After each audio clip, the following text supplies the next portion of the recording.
तस्लील वअरसल अलैहिम तयरन अबाबील तरमीहिम बिहिजारतिम मिन सिज्जील फजअलहुम कअस्फिम माकूल।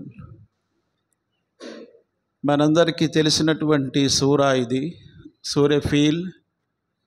ఈ సూరా మాకు చాలా చాలా పాఠాలు నేర్పిస్తున్నాయి. మనం ఎప్పుడూ నమాజ్లో ఇమాం గారు వెనుక వింటూ ఉంటాము. ఈ సూరా మనకు నేర్పించేది ఏమిటంటే, మహాప్రవక్త ముహమ్మద్ సల్లల్లాహు అలైహి వసల్లం వారు పుట్టక 50 రోజుల క్రితము జరిగినటువంటి ఒక సంఘటన. ఆ సంఘటన ఏంటంటే, అల్లా యొక్క ఇల్లు, అసలు భూలోకంలోనే మొట్టమొదటి ఇల్లు, దానికి పునాది వేసినటువంటి వారు ఆదం అలైహిస్సలాం, పునర్నిర్మాణం చేసినటువంటి వారు ఇబ్రాహీం ఖలీలుల్లా అలైహిస్సలాం. అటువంటి ఇంటిని నేలమట్టం చేయటానికని అబ్రహా అనే ఒక చక్రవర్తి బయలుదేరి వచ్చాడు. ఎవరు కూడా, ఒక్క నాదుడు కూడా, ఒక్క వ్యక్తి కూడా ఆ మస్జిద్ని, భూలోకానికే తౌహీద్కి పునాదైనటువంటి ఆ మస్జిద్ని కాపాడటానికి, దాన్ని రక్షించటానికి ఒక్క నాదుడు కూడా కనిపించలేదు, నిలబడలేదు. చివరికి అల్లా దానిని కాపాడటానికి వేరే జీవజాతులను, పక్షులను పంపించి దాన్ని రక్షించుకున్నాడు.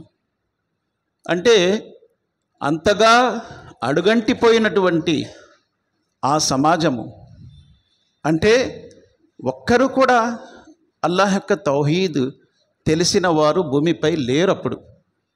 అల్లాహ్ యొక్క తౌహీద్ లేనందువల్ల, ఆ ఇంటిలో విగ్రహాలు వచ్చినందువల్ల, షిర్క్ పరిపూర్ణంగా ప్రబలిపోయినందువల్ల అతి బలమైనటువంటి సంకల్పముతో స్థాపించినటువంటి మస్జిదే సురక్షితంగా ఉండలేకపోయింది. అతి బలమైనటువంటి సంకల్పము, ఇబ్రాహీం ఖలీలుల్లా అలైహిస్సలాం వారు తౌహీద్ పునాదులపై స్థాపించినటువంటి ఆ మస్జిదే సురక్షితంగా లేకపోయింది. ఎందుకంటే తౌహీదు పూర్తిగా అడుగంటిపోయింది, షిర్క్ ప్రబలిపోయింది. ఈ మస్జిద్ మరియు ఈ సూరా మాకు నేర్పిస్తున్నటువంటి పాఠం ఏంటంటే, ఎప్పుడైతే తౌహీద్ని మరచిపోతారో, తౌహీద్ని పూర్తిగా విస్మరించేస్తారో, షిర్క్ ప్రబలిపోతుందో, అప్పుడు మన మస్జిదులు ఏవి కూడా సురక్షితంగా ఉండవు. మన మస్జిదులే కాదు, మన ఇల్లులు కూడా సురక్షితంగా ఉండవు, మనము కూడా సురక్షితంగా ఉండము. తౌహీద్ ఎప్పుడైతే ఉంటుందో అప్పుడు మన ఇల్లులు, మనము, మన మస్జిద్ కూడా సురక్షితంగా ఉంటుంది. అందుకే మహాప్రవక్త ముహమ్మద్ సల్లల్లాహు అలైహి వసల్లం వారిని అల్లా ఈ లోకంలో తీసుకొచ్చారు. ఆ సంఘటన జరక్క 50 రోజుల తర్వాత ప్రవక్త సల్లల్లాహు అలైహి వసల్లం వారు పుట్టారు. ఆయన పుట్టిన తర్వాత 40 సంవత్సరాల తర్వాత ఆయనకి ప్రవక్త పదవి దొరికింది. మరి ఆయన మొట్టమొదట తౌహీద్ స్థాపించటానికే తన కార్యకలాపం ప్రారంభించేటప్పుడు ఒకే ఒక్క 8 సంవత్సరాల అబ్బాయి ఆయనకి సహకరించారు. ఆయనే హజరత్ అలీ రజియల్లాహు అన్హు. మహాప్రవక్త ముహమ్మద్ సల్లల్లాహు అలైహి వసల్లం వారు అక్కడి నుండి తన కార్యకలాపాన్ని, తౌహీద్ యొక్క సందేశ కార్యకలాపాన్ని ప్రారంభించి మొత్తం అరబ్ సామ్రాజ్యం అంతా కూడా తౌహీద్ని స్థాపించారు. చూడండి, ఎక్కడా కూడా అసలు తౌహీద్ నామరూపాలే లేనటువంటి ఆ యొక్క పరిస్థితి నుండి ఎంత గొప్ప పరిస్థితికి తీసుకొచ్చారంటే, మొత్తం అరబ్ సామ్రాజ్యం అంతా కూడా తౌహీద్పై వచ్చేసింది. మరి ఆ తర్వాత గొప్ప సామ్రాజ్యాలైనటువంటి పారసిక సామ్రాజ్యం, రోమన్ సామ్రాజ్యం సహితము కూడా కూలిపోయాయి. కూలిపోయి అవి నేలమట్టమైపోయాయి, కనిపించకుండా పోయాయి. ఎప్పుడు తౌహీద్ ఎప్పుడైతే విజృంభించిందో, తౌహీద్ ఎప్పుడైతే బయలుదేరిందో, తౌహీద్ ఎప్పుడైతే భూమిపై పరుగులు తీసిందో, ఇప్పుడే మనం విన్నాము ఇమాం గారి యొక్క ఖిరాత్లో మొదటి రకాతులో ఫఫిర్రు ఇలల్లా అంటున్నాడు అల్లాహ్ సుబ్హానహు వ తఆలా, పరిగెడుతూ రండి అల్లాహ్ వైపు అని. కానీ మనము అల్లాహ్ సుబ్హానహు వ తఆలా యొక్క ఈ పిలుపుని విస్మరించాము, విడిచిపెట్టేస్తాము. అల్లాహ్ వైపు పరుగులు తీస్తూ రండి అని అల్లాహ్ అంటున్నాడు. ఫఫిర్రు ఇలల్లా ఇన్నీ లకుం మిన్హు నసీర్ ముబీన్.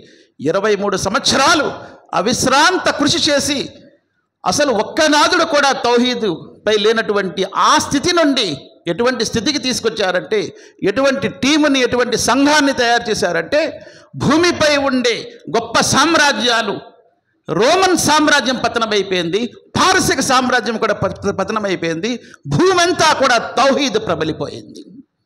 చివరికి మనం ఇక్కడ నివసిస్తున్నాము ఆటోనగర్లో, ఇక్కడ కూడా తౌహీద్ వచ్చింది వారి కృషి ద్వారే, వారి పరుగుల ద్వారే. కానీ 4000 కిలోమీటర్ల దూరం నుండి తౌహీద్ ఇక్కడికి వచ్చింది అంటే మనం ఒక 4 కిలోమీటర్ల దూరం కూడా తీసుకెళ్ళలేకపోతున్నామంటే ఎంత అవమానము. ఏం ముఖం చూపిస్తాము అల్లాహ్ దగ్గర? ఏం ముఖం చూపిస్తాం అల్లాహ్ సుబ్హానహు వ తఆలా దగ్గర? మనం ఎప్పుడు కూడా గర్వపడ్డమే తౌహీద్పై మనం ఉన్నాము అని. కానీ తౌహీద్ని తీసుకొచ్చిన ఆ మహానుభావులు ఎన్ని త్యాగాలు చేశారు, ఎన్ని కుటుంబాలు అనాథలైపోయి, ఎన్ని జీవితాలు త్యాగాలైపోయి, ఎంత రక్తాన్ని భూమిపై ధారపోశారు తౌహీద్ కోసం. కానీ అదే తౌహీద్ని ఈరోజు మన దగ్గర ఉండి కూడా మనము కనీసం ఒక 4 కిలోమీటర్ల వరకు తీసుకెళ్ళలేకపోతున్నాము. వారు 4000 కిలోమీటర్ల దూరం వరకు కూడా తౌహీద్ని తీసుకొచ్చారు. ప్రవక్త ముహమ్మద్ సల్లల్లాహు అలైహి వసల్లం వారి తర్వాత అబూబకర్ సిద్దిక్ రజియల్లాహు అన్హు వారు దానిని కాపాడారు తౌహీద్ని. ఎందుకంటే తౌహీద్ ఎప్పుడైతే క్షీణించకపోతుందో తౌహీద్ యొక్క పునాదికి నిర్మాణమైనటువంటి ఆ ఇల్లు కూడా సురక్షితంగా ఉండదనే విషయం అల్లాహ్ చూపించాడు మనందరికీ కూడా. కాబట్టి తౌహీద్ ఎక్కడైతే సమాప్తమవుతుందో అక్కడ అల్లాహ్ యొక్క ఇల్లులు సురక్షితంగా ఉండవు, అల్లాహ్ యొక్క దైవజనులు కూడా సురక్షితంగా ఉండరు అని అల్లాహ్ ఈ సంఘటన ద్వారా మనకు పాఠం నేర్పిస్తున్నాడు. ప్రతి నమాజులో మనం ఎప్పుడైతే వింటున్నామో మనకి ఆ యొక్క విషయాన్ని అల్లాహ్ గుర్తు చేస్తున్నాడు. గుర్తు చేసుకోండి, మరలా అటువంటి స్థితిలో మీరు దిగజారకండి అని అల్లాహ్తో దువా చేస్తూ ముగిస్తున్న అల్లాహ్ ఖురాన్ మరియు హదీస్ రెండు చదువుతూ వాటిని ఆచరిస్తూ ఆ విషయాల్ని తెలియని వారి వరకు అందించే భాగ్యాన్ని ప్రసాదించుగాక. రబ్బనా తఖబ్బల్ మిన్నా ఇన్నక అంత సమీఉల్ అలీం వతుబ్ అలైనా ఇన్నక అంత తవ్వాబుర్ రహీం. సుబ్హాన రబ్బిక రబ్బిల్ ఇజ్జతి అమ్మా యసిఫూన్ వసలామున్ అలల్ ముర్సలీన్ వల్హమ్దులిల్లాహి రబ్బిల్ ఆలమీన్ బిరహ్మతిక యా అర్హమర్ రాహిమీన్.